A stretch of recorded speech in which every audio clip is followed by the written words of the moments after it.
masyadong masama ang panahon guys. Badali. Ayun no. Tingnan nyo yung tubig ko. Masyadong maano ngayon ang dagat guys. Masyado siya. Ano, tingnan nyo yan oh. Kung maraming namin. Katakot yung ganyan yung lawa no. Sobrang maalon. So ang Taal, ayan ngayon yung update ng Taal. Medyo wala siyang uso kasi maulan. So siguro na ano yung kanyang tawag dyan, kanyang apoy. Sorry, hindi yung kanyang apoy dyan is medyo hindi siguro kuman. So ayun yung Talisay Public Works yung mga so medyo nagahan ko na kasi wala na dito kung may pinili na ako sa palengke. So galing ko na sa loob mga pagka hindi ko na pinlag kasi nga mabilis na naman yung sa road. Hindi na naman yung pinili ko. Dito muna ako sa dito. Dito na tayo. Medyo tahimik pa kayo sa mga dyan. May mga klase dito. So wala na masyadong sulat. So ayan na yun. Sobrang maalo. Talagang hindi mo maano yung dagat. Malat siya. Iniwasan talaga yung paglalayag. Maalo yung dagat kasi hindi mo malat siya. Hangin, lakas ng tubig, diba? So, ano talaga ba? Talaga yung mga kalayo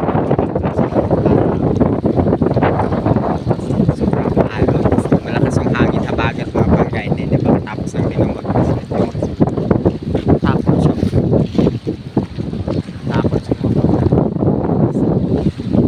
ayan yung Bulkan Taal. So kalmado naman yung mga bangga. Ayan, so medyo malakas lagi yung hangin kaya tulo na ng book natin. So ayan yung mangyayari dito. So ayan yung masyadong malaki yung sa atin. So may mga nagsusumpa dito yan sa atin. So kung medyo pumunta kayo dito mga pagka, so ayan yung siya oh. Pwede ka dito mag-picture kasama yung mga pamilya, yung mga ayan siya. So nandun tayo kasi nga namili lang naman tayo ng mga mga lutuin sa bahay kasi hindi na tayo nakakamalingki. So sobrang busy natin ng trabaho. Yun, wala kasi tayong pasok kahapon. So maaga tayo nag-resinte. Nakapamili ng lulutuin. So bumili ako ng paa ng manok kasi at tagal mo hindi ako natin ng paa ng manok yung adobo. Kanina sa tawag dito. So mas talaga so yan, alam ko lang kayo sa paikot nito guys. Tinan mo, ayan yung Taal. Yung Taal. So hindi pa rin talaga mostly maganda yung panahon ngayon dito kasi siya talagang malalaki wala talaga siyang masyadong dito. So mga may pupunta dito mamaya sa mga mag-imigrin pero hindi ko alam kung malakas hindi mo maiwasan baka walang mag-imigrin. So ayan kaya katakot din talaga sa medyo marami-rami na din pumunta dito kayo. So ayan yung mga medyo maaga pa kasi kayo masyadong tao. Maaga pa kasi ito yung akitong ng Biawak Banyadero. So nandoon yung tuod na kahoy sobrang malakas talaga yung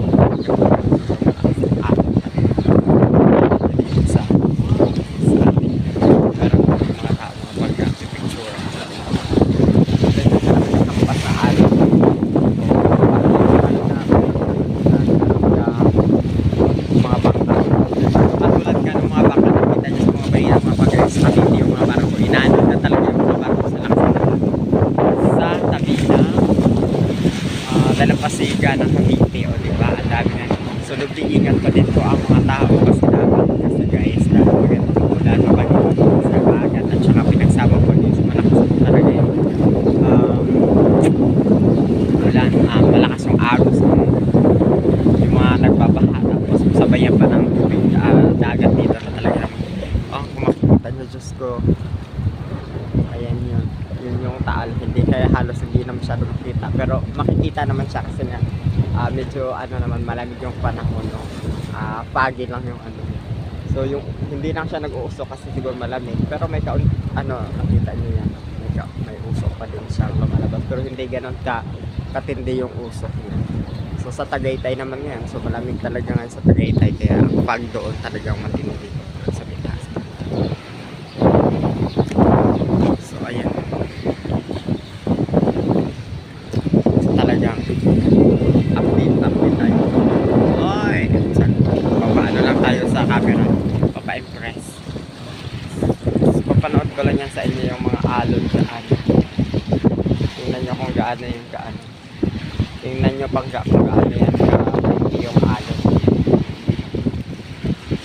So pag ganito talaga maalon, yung iba natutuwa sa alon, ako hindi tayo natutuwa sa alon. So, nakakatakot siya ba? Katakot siya pagmasdan, nakakatakot din siya, diba? Kasi hindi mo matay sa'yo. Siyempre kahit gaano ka pa kagaling lumangoy, tapos kung ganyan kalakas yung hindi mo tansya yung current ng nung alon na kumampa sa'yo. So talagang matindi, no? Hindi mo din maiwasan yung siyempre malunod ka din. Ganyan. So wala ngayon usok at taal kasi na siya. So malamig pa na. So wala dito man nagsusumba sa taas kasi baka umulan. So ayun lang muna yung nila. Kasi baka umulan kasi. So ano sila sa taas ng public market. Diyan na yung mga nagsusumba yung mga second floor niya. So medyo umaapo na ulit mga pag wala dito sa lang side. Ito yung dati yung nakalagay dyan sa may logo ng Talisay, I Love Talisay. Kumbaga dati kasi Fridays, pero dito Black Rock pre-concert, oo, yung pre-perform yung mga local band, mga dito lang din sila pre-perform Friday dito. So marami mga school doon, so ito yung performance nila, pero ngayon hindi tinigil ko na nila magpagka kasi hit lang natin sa website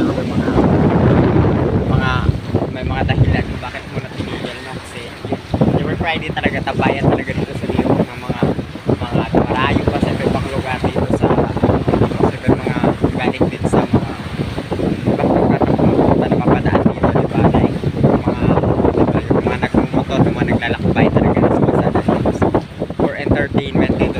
Friday night yun, so mostly mga 3 to 4 months na silang wala na, hindi na gumagano. Ito na side naman is papunta, ito naman na side, ito yung fish port dito sa Talisay, Tangas, ito yung fish port nila. So na-vlog ko na din yan, kaso bawal dyan basta pumapasok ng wala kang pahintulot sa sa mga natin, sa mga fish port, tawag dito,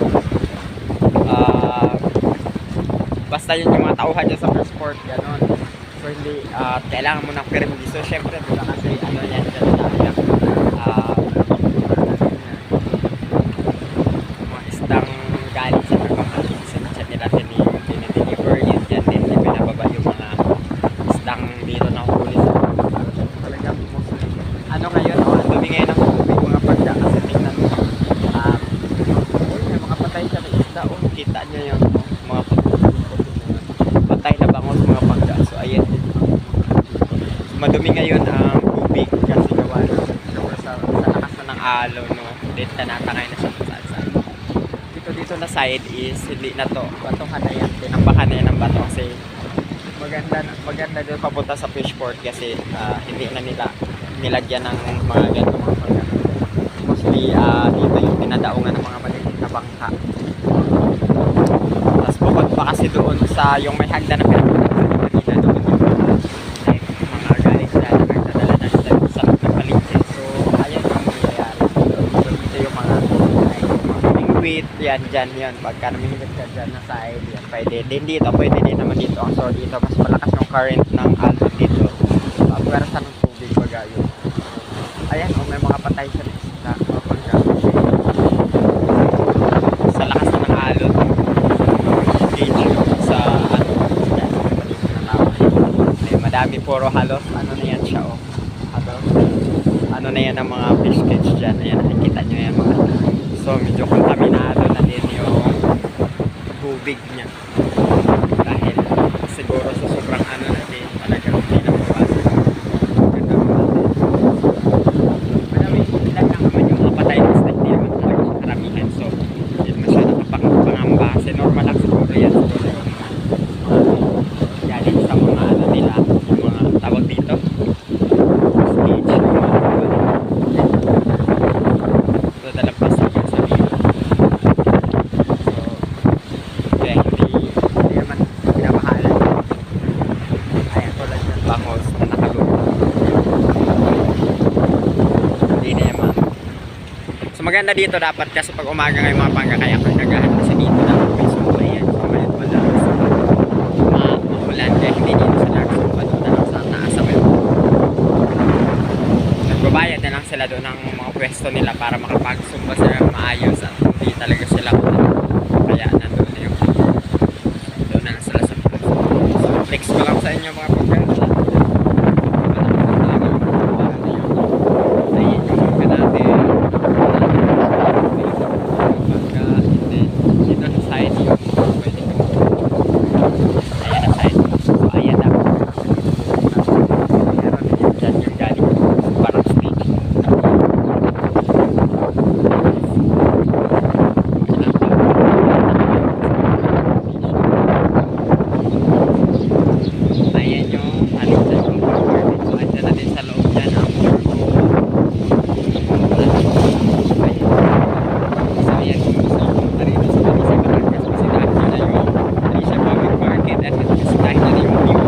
Maganda dito mga nila mga mahangin tapos ma-refresh ka dito lalo pa maganda sobrang mainit na panahon gas ngayon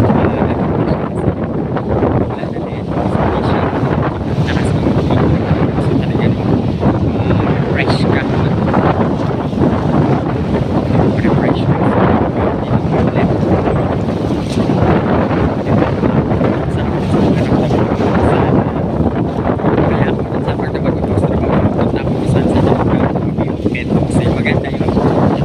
maganda yung ambience ng tao kasi